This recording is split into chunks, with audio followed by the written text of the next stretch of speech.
6 seat दे करके हमारे जो महत्व है उसको उन्होंने कम करके आंका है, जिसका हो सकता है कि खामियाजा भुगतना पड़े हमारे एनडीए को। तो दोस्तों, ये है जीतन राम मांझी, केंद्र सरकार में मंत्री हैं, हम पार्टी के कर्ता धर्ता हैं। बीते रोज सीट बंटवारा हुआ 243 सीटों पर किसको कितनी सीटें मिलेंगी, इस बात को लेकर चर्चा हो रही थी। तो लग रहा था कि जीतन राम मांझी अपनी बात मनवा लेंगे, क्योंकि तेवर उनके कुछ उसी तरीके के दिखाई दे रहे थे। लेकिन आखिर में हुआ क्या? टाई टाई फिस 6 सीटें मिली हैं हम पार्टी को। और इसके बाद जब कैमरे पर बोलने के लिए जीतन राम मांझी आते हैं तो ये कहते हैं कि इसका खामियाजा एनडीए को भुगतना पड़ेगा। अब ऐसे में सवाल यह है कि जीतन राम मांझी आखिरकार 6 सीटें, इतनी कम सीटें क्यों पाए? और क्या भारतीय जनता पार्टी ने खेल किया? जी नहीं, असली खेल तो चिराग पासवान ने किया है। कैसे किया है पूरा गुणागणित मैं इस वीडियो में आपको समझाता हूं। नमस्कार, मेरा नाम हिमांशु मिश्रा है, आप देख रहे हैं 4PM न्यूज नेटवर्क। तो दोस्तों, बीते रोज बिहार चुनाव को लेकर एनडीए में सीट बंटवारा हो गया, फॉर्मूला तय हो गया और विनोद तावड़े ने इसका ऐलान कर दिया। क्या ऐलान किया, कितनी सीटें किसको मिली हैं, जरा देखिए। तो ऑफिशियल ऐलान के मुताबिक भारतीय जनता पार्टी 101 सीटों पर बिहार में चुनाव लड़ेगी, जेडीयू 101 सीट पर चुनाव लड़ेगी, यानी कि भारतीय जनता पार्टी और जेडीयू समान सीटों पर चुनाव लड़ने जा रहे हैं। इसके अलावा चिराग पासवान की पार्टी लोक जनशक्ति पार्टी रामविलास 29 सीटों पर चुनाव लड़ेगी, उपेंद्र कुशवाहा की रालोमो 6 सीटों पर, जबकि हम 6 सीट पर चुनाव लड़ने वाली है। यह ऑफिशियल ऐलान किया गया बीते रोज, आप समय भी देख सकते हैं 6:08 पर 12 अक्टूबर को। ऐसे में सवाल यह खड़ा हो गया कि मांझी और कुशवाहा को इतना कम क्यों आंका गया, क्योंकि केंद्र में मंत्री तो वो भी हैं, चिराग पासवान भी केंद्र में मंत्री हैं। ऐसे में आखिरकार ऐसा क्या हो गया कि हम पार्टी को कम सीटें दी गई, कुशवाहा जी को कम सीटें दी गई, जबकि चिराग पासवान को ज्यादा सीटें दी गई?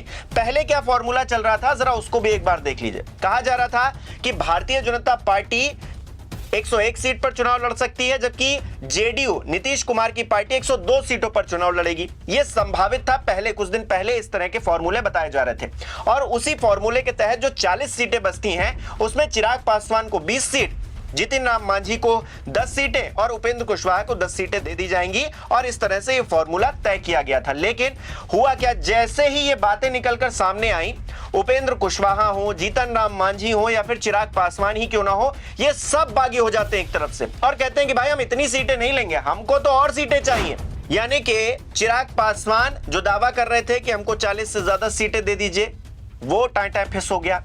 जीतन राम मांझी कह रहे थे कि हमको 25 से 30 सीटें दे दीजिए, वो भी फिस हो गया। कुशवाहा भी इसी तरीके की मांग कर रहे थे, तो सब कुछ धराशाही हो गया। और चिराग पासवान अपनी मांग मनवाने में सबसे ज्यादा आगे रहे, क्योंकि उनकी ही सीटें आप देखेंगे, जो संभावित सीटें थी 20, उससे ज्यादा 9 सीटें उनको मिली हैं, जबकि जो 2 और सहयोगी हैं उनकी 4-4 सीटें काट दी गई हैं। और जो 4-4 सीटें काटी गई हैं वो कहां गई हैं? चिराग पासवान के खाते में, क्योंकि ना भारतीय जनता पार्टी ने अपनी सीटें कम की हैं, ना ही नीतीश कुमार की सीटें कम की गई हैं। दोनों बराबरी पर चुनाव लड़ रहे हैं 101 सीट पर। और सीटें बढ़ी किसकी हैं? 9 सीटें बढ़ी हैं चिराग पासवान की। तो असली खेला चिराग पासवान ने ही किया है। चिराग पासवान ने ही जो बागी तेवर दिखाए हैं, उससे भारतीय जनता पार्टी को यह लग गया कि चिराग पासवान का हमारे साथ रहना कितना जरूरी है। जबकि अगर कुशवाहा जी हट जाएंगे या फिर मांझी हट जाएंगे तो उससे कोई फर्क नहीं पड़ेगा, ये बागी होकर चले भी जाएंगे तो भी कोई बहुत ज्यादा फर्क पड़ने वाला नहीं है। ये भारतीय जनता पार्टी ने सीट बंटवारे से तय कर दिया है, बता दिया है, जतला दिया है। और ये बात और भी पुख्ता तब हो जाती है जब सीट बंटवारे का ऐलान होता है और उसके बाद मांझी का रिएक्शन निकलकर सामने आता है। जीतन राम मांझी ट्वीट करके लिखते हैं 3:44 पर, अभी मैं पटना निकल रहा हूं। वैसे एक बात बता दूं, मैंने पहले भी कहा था और आज फिर से कह रहा हूं, मैं जीतन राम मांझी अपने अंतिम सांस तक माननीय प्रधानमंत्री नरेंद्र मोदी जी के साथ रहूंगा। बिहार में बहार होगी, नीतीश संग मोदी की सरकार होगी। 6 सीट दे करके हमारे जो महत्व है उसको उन्होंने कम करके आंका है, जिसका हो सकता है कि खामियाजा भुगतना पड़े हमारे एनडीए को। दोस्तों, आपने कहावत सुनी होगी, खिसियानी बिल्ली खंभा नोचे। तो मांझी अब खंभा नोच रहे हैं, क्योंकि दावा तो कर रहे थे 25-25 सीटें मिल जाएं, हमको सम्मानजनक सीटें मिलेंगी तो हम सम्मानजनक सीटें जीत पाएंगे, हमारा आधार और ज्यादा मजबूत होगा। अब क्या हुआ? सारा आधार मजबूत हो गया 6 सीटों में। ये सवाल कांग्रेस से पूछ रहे हैं, देखिए क्या कह रहे हैं। नहीं, सम्मानजनक की बात हो रही थी कि एनडीए हमको सम्मान करेगा, हम दलित समाज से हैं। आदरणीय हमारे जीतन राम मांझी जी का यही कहना था कि हमें सम्मान चाहिए, तो 6 सीट में सम्मान हो गया ना। मैं उनसे पूछना चाहता हूं आपके माध्यम से, 6 सीट में खुश हैं? आदरणीय उपेंद्र कुशवाहा जी भी सम्मान का बात कर रहे थे, 6 सीट में सम्मान मिल गया ना। चिराग पासवान वो भी मांग रहे थे 40। आपको पता होना चाहिए, उनको भी आपके अनुसार 29 मिला है, तो उनको भी 29 में सम्मान मिल गया ना। तो दोस्तों कुल मिलाकर ना घर के रहे ना घाट के, मांझी इस वक्त बीच में अटक गए हैं। उनकी जो नैया है वो बीच मझधार में फंसी हुई दिखाई दे रही। 6 सीटें लेकर वो किस मुंह से अपने समर्थकों के पास जाएंगे, क्योंकि वो तो कह रहे थे अपने समर्थकों के बीच में जाकर कि 243 सीटों पर अपनी जो है ताकत को बढ़ाओ, अपने आप को मजबूत करो। भारतीय जनता पार्टी को लाल आंख दिखा रहे थे। अब क्या हुआ, 6 सीटें दी हैं। अगर हिम्मत है मांझी के अंदर तो फिर अलग हो जाइए। लेकिन आप ट्वीट करके क्या कह रहे हैं? आप कह रहे हैं कि मैं मरते दम तक नरेंद्र मोदी जी के साथ रहूंगा, क्योंकि आपको पता है 1 सीट है आपके पास और आप जो है उसी सीट से केंद्र में मंत्री बने बैठे हैं, वो भी चली जाएगी। आपको पता है बिहार चुनाव में आपका वैसे भी कुछ नहीं होने वाला है, तो आपको जो मिल रहा है आपको उसी में खुश रहना चाहिए।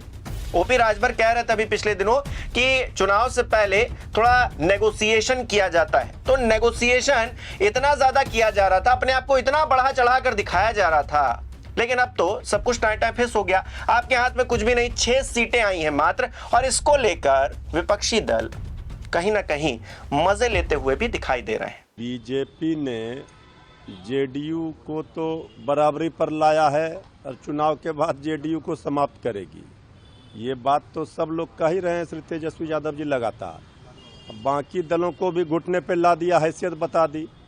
आदरणीय मांझी जी तो खुद ही कह रहे हैं कि इसका खामियाजा भुगतना होगा। आदरणीय उपेंद्र कुशवाहा जी पत्र लिख रहे हैं अपने समर्थकों को। अब स्वाभिमान से समझौता करके अगर कोई कुर्सी के लिए वहाँ रहते हैं तो उनके समर्थक भी जान रहे हैं कि उसे सम्मान ही नहीं है, और इस तरह से अपमानित किया छोटे दलों को, सहयोगी दलों को। अब वो लोग जाने। तो दोस्तों अब मांझी कुछ भी कह लें कि वो मोदी जी के साथ में रहेंगे, असल में अब वो मजबूरी हो गए हैं। भारतीय जनता पार्टी भी ये समझ रही है कि ठीक है आप हमारे साथ हैं तो बहुत अच्छी बात है, अगर आप हमारे साथ नहीं भी रहेंगे तो भी बहुत अच्छी बात होगी। चिराग पासवान को जिस तरह से तवज्जो दी गई है, चिराग पासवान ने जो बागी तेवर दिखाए उनको, उनके नखरे जिस तरह से भारतीय जनता पार्टी उठा रही है, कहीं ना कहीं ये नजर आ रहा है कि चिराग पासवान ने तो प्रेशर डाल लिया, लेकिन मांझी नहीं डाल पाए और ना ही कुशवाहा डाल पाए। अब मांझी और कुशवाहा आने वाले दिनों में क्या करेंगे, क्या वो बने रहेंगे या नहीं बने रहेंगे साथ में, ये उनके ऊपर डिपेंड करता है। हालांकि मांझी तो खुलकर कह रहे हैं कि हम साथ में रहेंगे, अब वो रहें या ना रहें इस बात से फर्क नहीं पड़ता, लेकिन छींचा लेदर हो चुकी है, रायता पूरी तरीके से फैल गया है। चिराग पासवान ने कहीं ना कहीं कुशवाहा और मांझी दोनों का खेल बिगाड़ दिया है। दोनों की 4-4 सीटें अपने तरफ कर ली हैं, और 1 सीट जो नीतीश कुमार की थी, जो उन्हें एक्स्ट्रा मिलनी थी, 102 सीटों पर कहा जा रहा था वो चुनाव लड़ेंगे, तो 101 सीट पर अगर वो आए हैं तो 1 सीट उनकी भी चिराग पासवान के खाते में आ गई। यानी कि भारतीय जनता पार्टी ने एक तीर से कई निशाने साध लिए और चिराग पासवान को कहीं ना कहीं खुश करने का काम किया है। अब इसमें मांझी फंस गए हैं, कुशवाहा फंस गए हैं, और 1 सीट तो भाई अगर नीतीश कुमार की कम हुई है तो नीतीश कुमार तो वैसे भी कुछ नहीं बोल रहे हैं, बोलेंगे भी क्या, उनके पास बोलने के लिए कुछ है नहीं। कम सीटें पाते हैं तब भी मुख्यमंत्री का पद उनके पास बरकरार रहता है। और हाथ जोड़ जोड़ कर किस तरह से उन्होंने विनती की है, अभी तक उनके नाम का ऐलान नहीं किया गया, ये और हैरानी भरी बात है कि उन्हीं के चेहरे पर चुनाव लड़ा जाएगा। खैर ये अपने आप में एक अलग तस्वीर है, लेकिन फिलहाल यहां पर चिराग पासवान ने मांझी को गच्चा दे दिया है, कुशवाहा को गच्चा दे दिया है, और इस गच्चे के बीच में मांझी कुछ कर भी नहीं पा रहे हैं, ये भी अपने आप में एक अलग तस्वीर है। हालांकि वो सामने आते हैं कैमरे पर, कहते हैं कि भाई एनडीए को खामियाजा भुगतना पड़ सकता है। आप इसे किस तरह से देख रहे हैं हमें कमेंट करके जरूर बताएं। इस वीडियो को लाइक करें, शेयर करें, और हमारे चैनल को सब्सक्राइब नहीं किया तो वो भी जरूर कीजिए।